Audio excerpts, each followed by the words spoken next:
Hello दोस्तों, आपका एक बार फिर से स्वागत है मेरे इस चैनल पे। तो चलिए शुरू करते हैं डर का सिलसिला।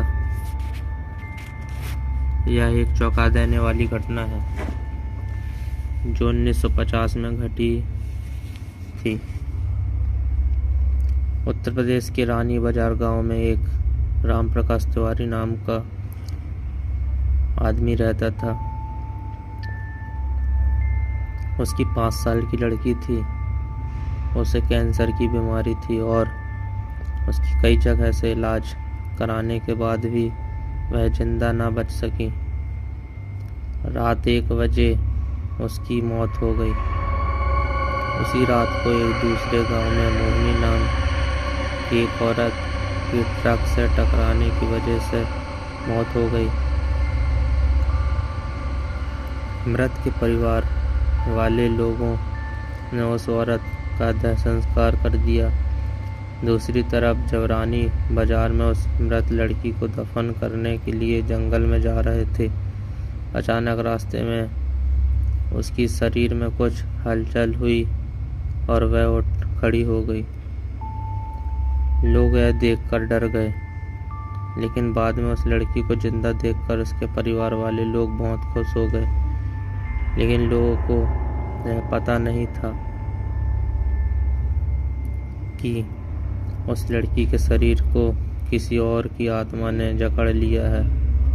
उस 5 साल की लड़की के अंदर मोहिनी की आत्मा घुस चुकी थी। वह अलग जगह पर आकर बहुत दुखी और परेशान हो गई थी। उसका खाना खाने में भी मन नहीं लगता था, लेकिन उसकी माँ उसे अपने हाथों से खाना खिला देती थी। एक दिन वह लड़की अपनी माँ के साथ उसके मामा जी के घर जा रही थी और रास्ते में अचानक वह जगह आई जहाँ मोहिनी की ट्रक से मौत हो गई थी। उस बच्ची ने अपनी माँ को इशारा करके बताया कि यह रास्ता उसके गांव की तरफ जाता है।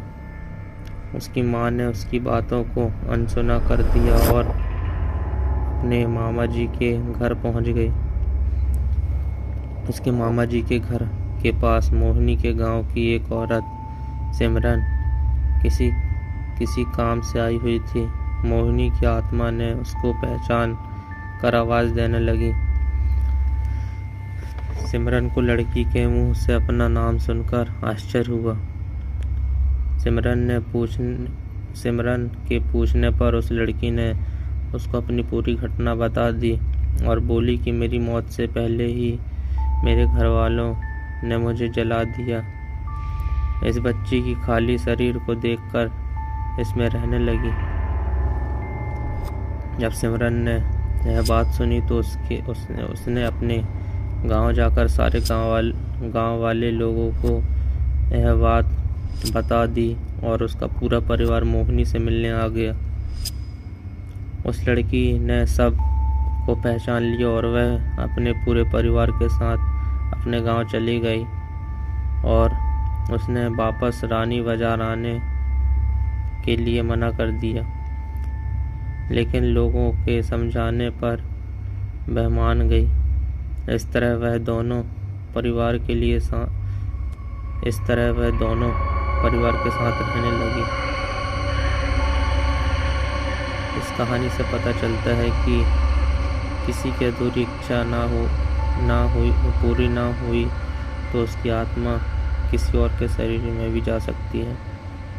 आपको कहानी कैसी लगी ज़रूर बताएं कमेंट में। और अगर आपको कहानी पसंद आई तो लाइक शेयर सब्सक्राइब जरूर करें। और आप भी मुझे अपनी कहानी इंस्टा और